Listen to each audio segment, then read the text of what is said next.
podcast, Transforming Lives Through Sport. Today, we're talking with a true innovator of the global game, Coleman Ayers, founder of By Any Means Basketball. So, By Any Means Basketball is the goal is to innovate the game globally. Cole started out as an ungifted athlete, quotes, but earned every bit of success. He chose to build a life's calling, helping others become better players and, more importantly, better humans. Today, Cole leads a team of 10 with 5 locations, impacting 200 plus youth athletes and 20 plus college slash pro players in Miami and from over 20 countries. He's authored the #1 Amazon bestseller Deep Skill, forged strategic partnerships with the NBA and EuroLeague, and runs revolutionary player development conferences. Cole is not just a coach, he's a visionary transforming the youth basketball and the basketball landscape and impacting people worldwide. Get ready to learn. Let's welcome the founder of By Any Means Basketball, Coleman Ayers. Welcome to the show, Cole. Oh Thank my you, man. goodness. It's a hell of an introduction right there, man. So I appreciate it. Of course, of course. Had to have a little bit of help writing it, and this is my first time reading off a teleprompter, so I apologize maybe for some of the lack of coherency. But really excited for our conversation. Obviously, we've got the opportunity to work together quite a bit over the last couple of months as Cole is helping expand BTG basketball here in Los Angeles, and so obviously we could talk about where you are with By Any Means, a lot of your travels, and we'll get to that. I think one of the things is for the listeners is just to understand where you are coming from. So, like, why did you choose the game of basketball, and how did the game of basketball really impact your life when you were in high school and even younger? Yeah, that's a great question, bro. So I would say, for me, like it was really no other option where I come from. At least I'm from the DMV area, so Washington D.C. metro area, and everyone plays basketball there. It's just kind of assumed that at least you're going to give it a shot. I sampled a bunch of sports growing up as well, which is I think something that is missing in today's landscape, and I'm sure we'll talk about it at some point. But sampled a ton of sports, and I think basketball is just the one that for me has always been able to reflect life, and not that I was sitting there thinking about that as a kid, but I think there's always something that drew me to it about being more than just the game, right? And the adrenaline that comes with it, the different people that you meet, the challenges that you face in terms of just how it can be, as as you refer to, a slightly less athletic player having to kind of scrap your way through it. To me, it always just kind of reflected or taught me certain things, and gave me certain qualities that I would say were intriguing, and I've stuck with it. Became my only sport pretty. I don't want to say pretty early, but going into high school, and throughout that entire process, I would say it really just lent me a good perspective on failure. Failed a lot, got cut from teams, made some really good teams. Was eventually on the #2 team in the entire country. Um, so was able to experience that, but also with a lot of failure and negatives. And I would say more than anything, it's just taught me how to deal with the ups and downs of life, how to stay disciplined, how to be professional, and then also just how to mesh with people, right? Everyone who's played basketball knows you'll be playing with an old 50-year-old lawyer, and then an 18-year-old kid from across the city at the same time. And basketball is just super cool in that way, and has always, I guess, helped me and many others become a chameleon as well. And that's one thing I'm super appreciative of about the game. Absolutely. And so, I want to follow up with you on all those life lessons you talked about, like being able to connect with that 18-year-old from across the city and that 50-year-old lawyer. But before we get to that, I'm just curious, like when you were in high school, did you have, and I know you started By Any Means Basketball in high school, what was your vision for it? Is it the vision that you are living now, or has it changed and evolved over years?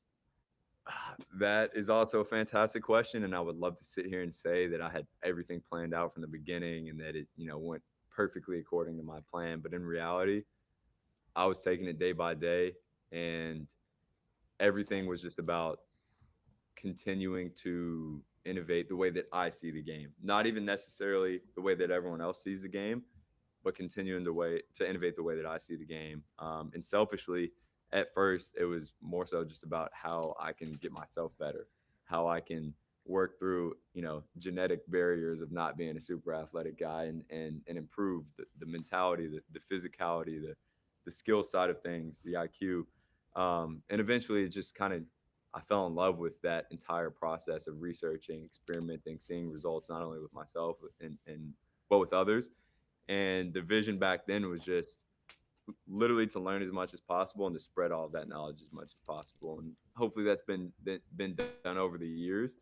But all the other stuff, the extra, cool travel and the players that we've been able to work with in the gym and everything past just learning and experimenting was not a part of the vision, and it's been a blessing, but has kind of come little by little, and I think I can attribute that to making the core of my mission just continuing to learn and share information to people. No, I love that. And it's a principal value that's going to stay with you. So instead of having this like long vision, so to speak, when you were younger, you stuck to a core philosophy that's helped get you to where you are now. And so thinking about where you are now, what is one piece of advice you would give? And I'm sure I know you're doing it with by any means coaches where you're being able to share that and we'll get to that, be able to share that at a certain point.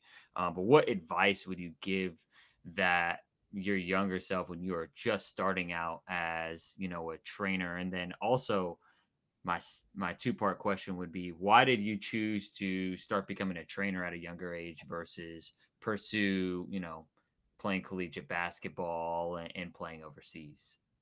Yeah, so I'm gonna flip those and answer the second one first because I think it'll give some Cool. context. Um, I chose becoming a trainer, a coach over playing because there was a fork in the road where I literally had a couple days to make the decision. Right, I could either play Division III basketball or I could go to a regular school on a full scholarship and just follow kind of the passion of training and almost restart a life in a sense. Basketball is all I knew. Playing basketball was all I knew. Right. I There was a gut feeling there that there's much more potential for impact across the world as a coach, as a trainer, right? And looking long term like that is something that's very tough to do as a young athlete. Really, like I wouldn't even consider myself a coach then. It was more like still getting into that side of things, and uh, I don't know necessarily how I made the decision. Again, I'm not going to sit here and act like, yeah, I saw 20 years down the line I was Right. going to be this, that, and third. Like, no, it was a gut feeling, right? And I think one piece of advice I would give to younger people, or maybe my younger self in this position, but younger people who are in that similar position where you don't really know where to go with it, is most times your desire to continue to play is honestly just out of a selfish ego type place. You want to continue to play because you've told people you're going to make the NBA, and because you've told yourself you got to get there or else you're not man enough, right? And even though there are probably other things that are pulling you in that direction, other passions that you have, you're probably sticking to that because of an ego thing. And it may take a little while to realize that, but that's something that I realized. And, I'll still get the itch to play. I've been offered, opportunities to go play not anywhere crazy professionally, but like low level professional leagues. And I've almost done it. And I've realized that is an ego. That's the ego speaking because I know that I care more about this and that I care more about making an impact and that I have more potential to do so through that. So if you're a young coach, trainer in a similar position, whether it's continuing to play basketball or anything that you feel like you're just hanging on to, uh, I think people would be surprised at how much impact they can have and how much more passion they would be able to devote towards the coaching and training side of things versus continuing to hold on to something for, again, almost a selfish reason that will only last for so long. So yeah, that's one small piece of advice I would say. 100%. And that is quite the foresight as a young person to recognize that you can have more impact coaching and teaching and mentoring, right? You started with athletes and now you're at the point where you're mentoring coaches and helping Yeah. coaches develop? Because I'm sure obviously you had this realization that okay, you can only work with so many athletes at a time. Now, the next step to if I want to impact more athletes is I have to train the next generation of coaches, like the BTG coaching staff, your coaching staffs, your academies across the US. Obviously, you go and travel internationally. You have by any means coaches, you have the Deep Skill book. What made you want to make that transition from just impacting and coaching and training athletes to coaching and training coaches? And what's the difference, if there is any? Yeah, I think the first reason is one that you alluded to, which is if you can have a positive impact on one coach, that could be legit thousands of players through that coaching tree over the next, decade or 2 decades, right? If I help a coach in whatever, the US, different country, not only are they going to coach a lot of players, but also those players will become coaches. Those coaches will then coach more players who also become coaches, and you can really create almost like exponential impact through working with coaches. So that was one, probably the main driving force, and the number two is I just saw how much hunger is out there to learn, but in such a young industry that we are in, how limited actual resources are to learn as a coach. And I know that because I went on a 7, 8 year journey of trying to learn everything I possibly could. And of course, I'm still on that learning journey.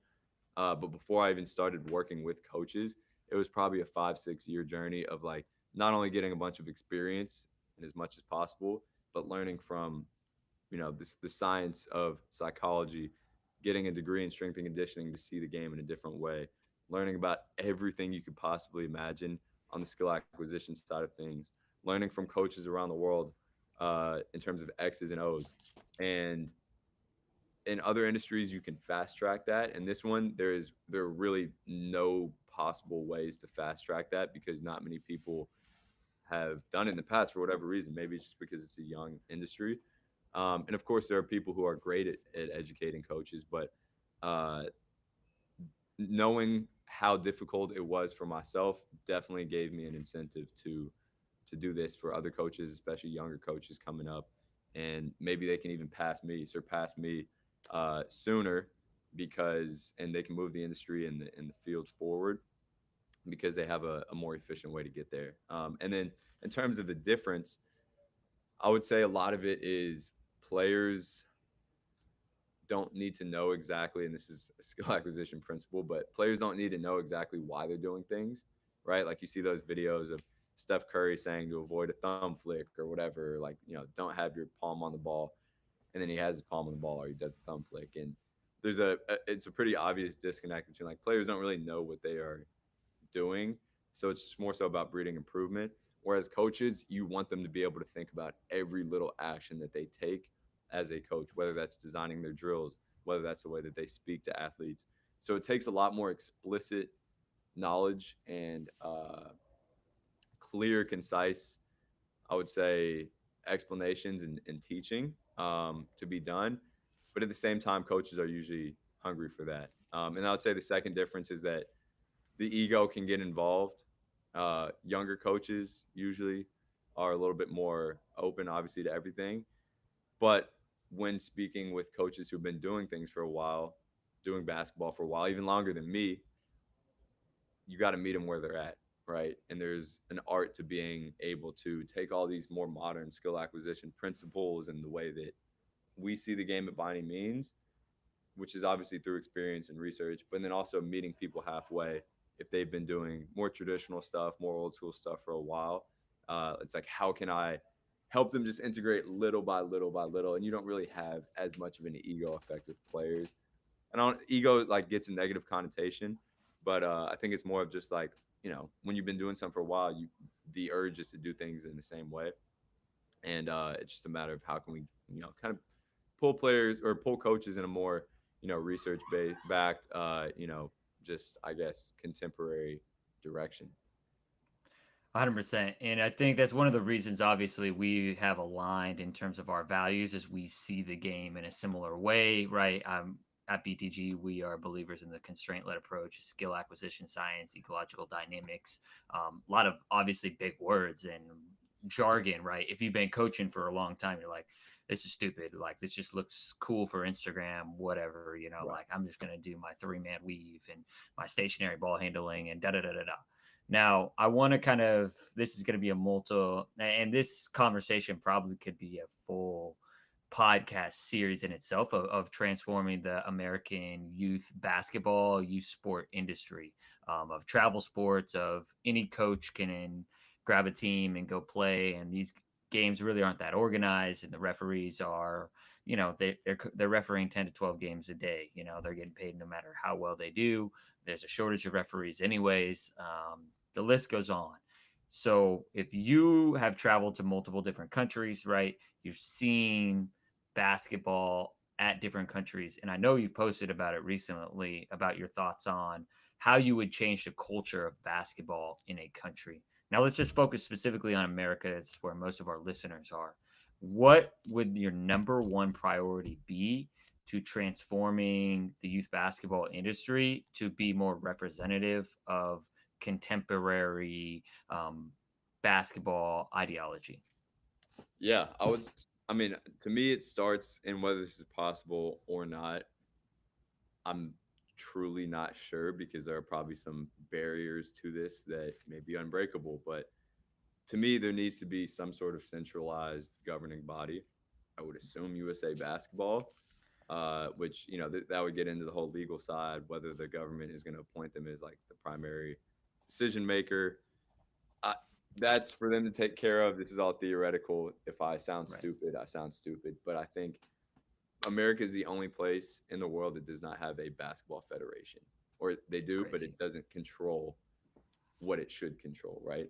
So there literally are no checks and balances for the quality of tournaments, the quality of referees, the quality of clubs and programs.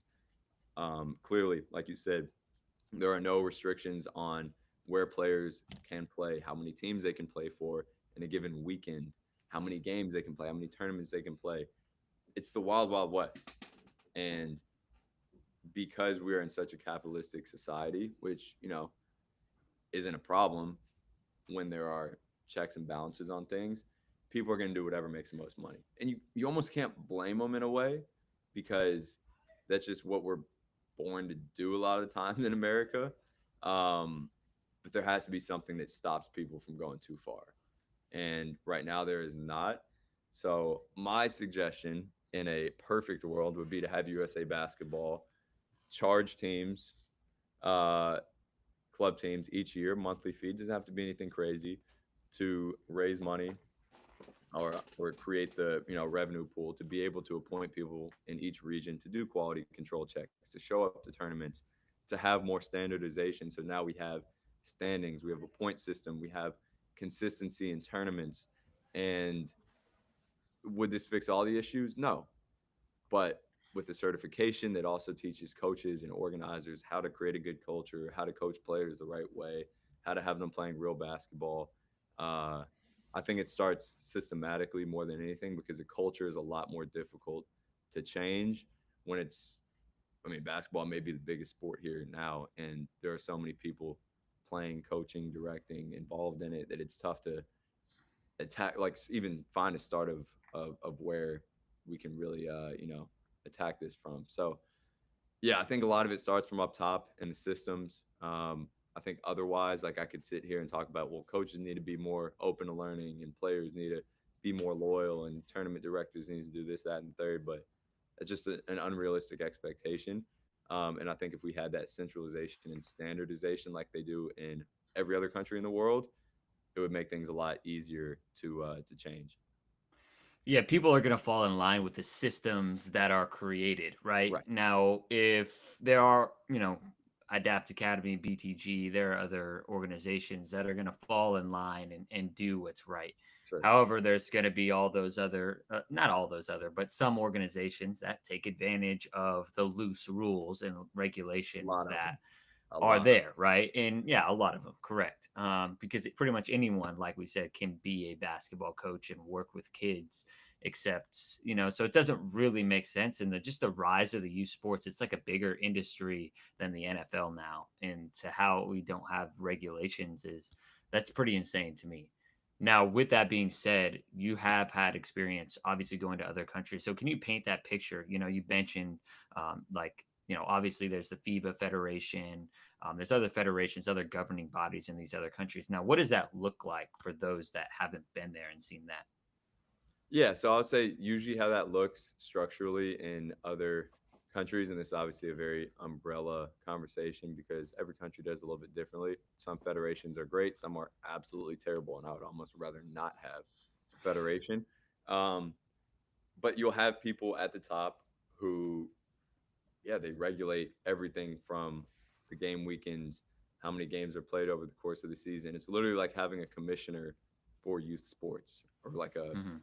I don't know the exact word for the entire front office of the NBA, so to speak, but it's like having somebody who really regulates everything. Now, the problem here is that a lot of federations are old, outdated people who potentially have no idea about anything basketball related.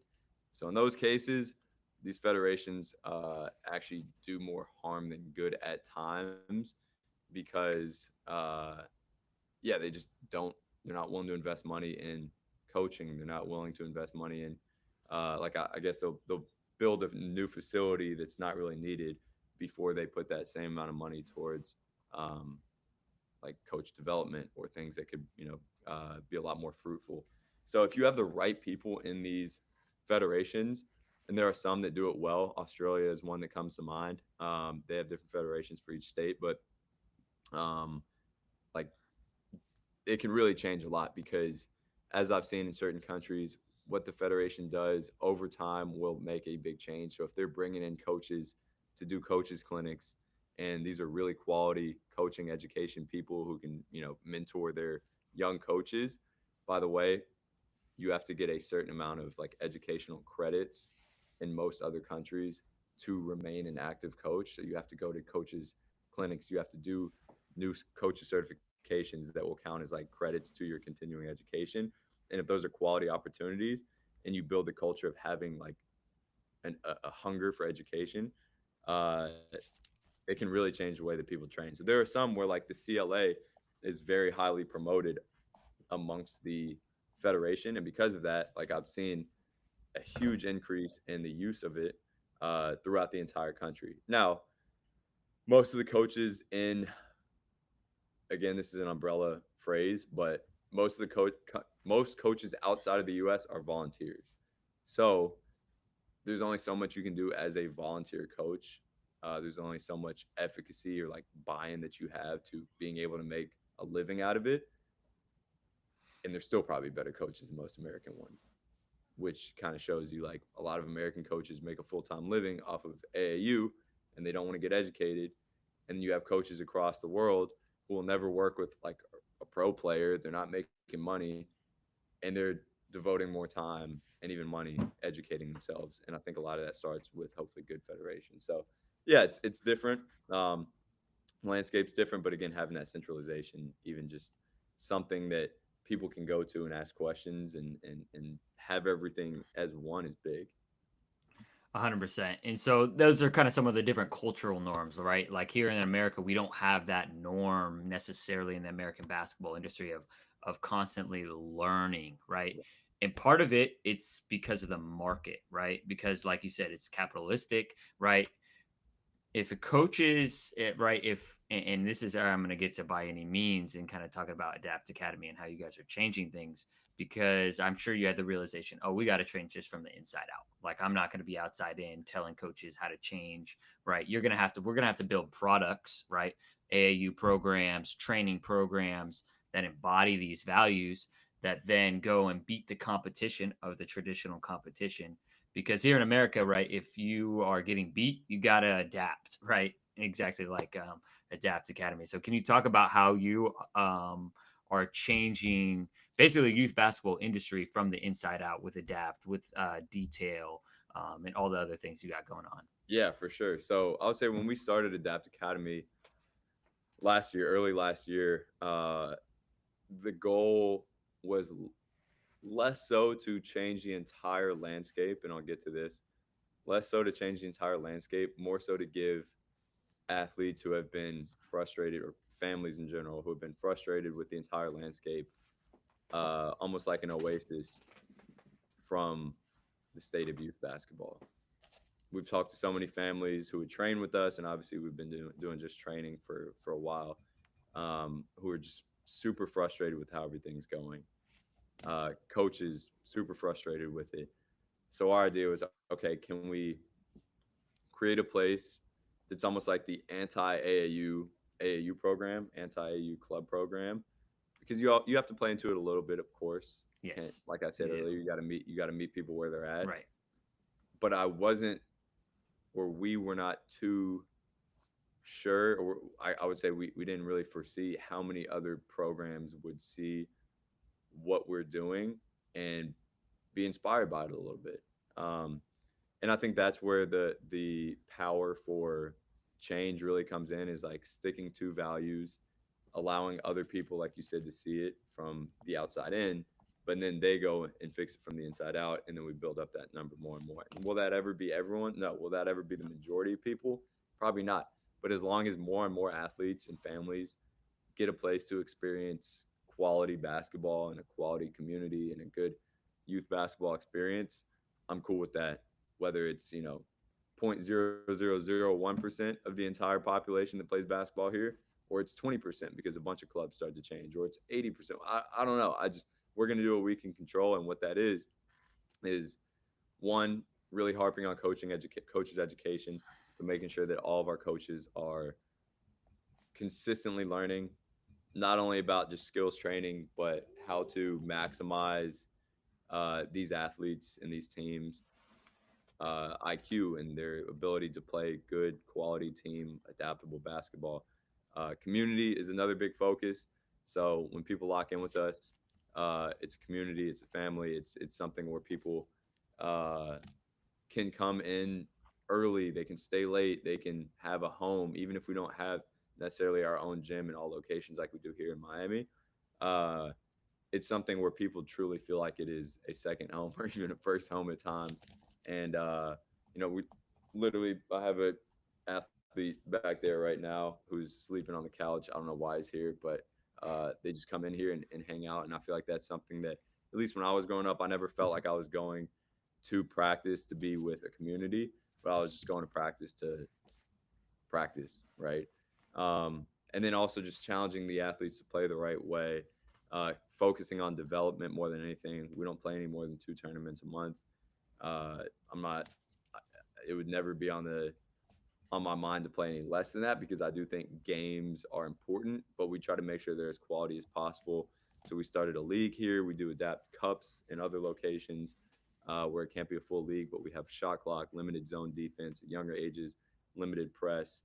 So really, all the things that we've been able to learn from not even just other countries and how they're developing athletes, but just good people even around the U.S. We're trying to implement in a club program where athletes can come in, get everything they need from a development standpoint, from learning how to play, from having supportive, educated coaches, and even in terms of the families and the parents, making them feel at home and welcome, and like it's a second community for them as well. And again, like I said, hopefully this will inspire more people as we continue to go on for a decade or multiple decades. If it doesn't, it doesn't. But I know we're going to take care of the athletes and the families that we have in the program currently. 100%. And so I would love to share some of the challenges that you all have experienced and this can be even from like, finding the gym in Miami. Um, just what are some of those challenges to building an organization like this? Because, Yeah. obviously there comes limited gym time, right? You have to convince parents to come to other additional trainings. How did you kind of, I guess, a little bit of the step by step process on how you built this out on the 365-foot view? And I know you do some consulting that those that are listening can maybe reach out to you about after. Yes, sir. So I would say number one are all the kind of niche cultural things that have to perceptions have to be changed about. Um, even like with our league, we've had teams that have dropped out, and I this is almost verbatim because we are too organized and because we hold too high standards. And I never saw that coming, but it makes sense because when parents come in here and they start yelling at their kids or the other team, we tell them to stop. When coaches start acting a fool, we tell them to stop. When referees are not holding up their end of the bargain, we tell them to be better. And people don't like that because there are no standards upheld anywhere else at these tournaments, at these, with these clubs. And we've actually seen a decrease in our league participation and in our tournaments because people will not return because, again, we've gotten mad at them when they have to cancel their game an hour before the game and we don't give them a refund. And people don't like that. They enjoy in this whole youth sports industry, they enjoy being disorganized because they don't have to hold themselves to a high standard and they don't have to act professionally. And that's tough. That's a legit limitation not only on like if you're running leagues and tournaments trying to do that differently, but also as a club when parents come in and they are acting in ways that we don't want them to act and we tell them to stop in a nice, respectful, private way, they don't like that. And one thing that you'll have to realize is that this is, at least initially, a sacrifice that you have to make financially. You will have to leave money on the table by cutting people loose, by not taking teams into the tournament, by investing. I would say this is obviously will increase your expenses, but investing in coaches' education, like you guys do, right? Like there are a lot of things, or investing in community events. Like you will make less money doing this, at least in the short term. Short term. Will this turn into more money in the long term? I don't know. My main priority is not that, but rather making an impact and showing people that you can do things a little bit closer to what I would consider to be, or we would consider to be, the right way. But that's probably the biggest struggle, and it's something that will take a while and will probably never change because there are so many clubs and organizations that are doing it in a toxic way. Now, more logistically, I would say gym time is obviously a big one. That's always going to be a struggle, as you know, and we've talked about extensively, because people will be interested in it. People will see how different it is. People are going to hear their family, friends, their teammates raving about it, and they'll want in. But gym time is big here, as well as manpower, and scaling too quickly can become uh, a tough thing to avoid, in the sense of, look, we are going to get more people who are interested. Yes, as I mentioned, we're going to have to cut people loose, and it may take a while, but at some point, people are going to start kind of flooding in the door. Do you dilute the product by accepting everyone and doing so in a fast way, or do you hold off a little bit, wait until your coaches are educated, wait until you have sufficient gym time to actually deliver a good product, and if they never come back, knowing and being at peace with the fact that you left money on the table. I'm okay with that. All of our adapt locations are okay with that, and that's like one of the first things we make sure is we're aligned on, and that'll probably return to us in the future. More than anything, we want to make sure that our image, but our product and the results that we deliver to these athletes and these families on and off the court is a priority. So not diluting the product is definitely one that is difficult, and obviously that comes with a bunch of different logistical constraints. And I would say the last one is, I don't think this is a difficulty, but building a community is a process and one that's fun, but can also, of course, come with its logistical constraints. And it's something where we host as many events off the court as we can. We host like different seminars. Uh, Here in Miami, it's easy for us to have like beach days. We'll do a beach workout, but then bring all the families in, and they'll kind of hang out on the beach.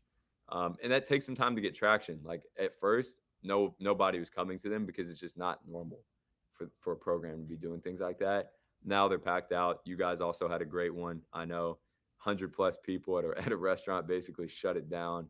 And you can see how, like, again, once that gains traction, it can be huge. So yeah, the list could go on and on here. I don't want to, ramble on about this all day, but definitely comes with its fair share of struggles, but also sacrifices that have to be made.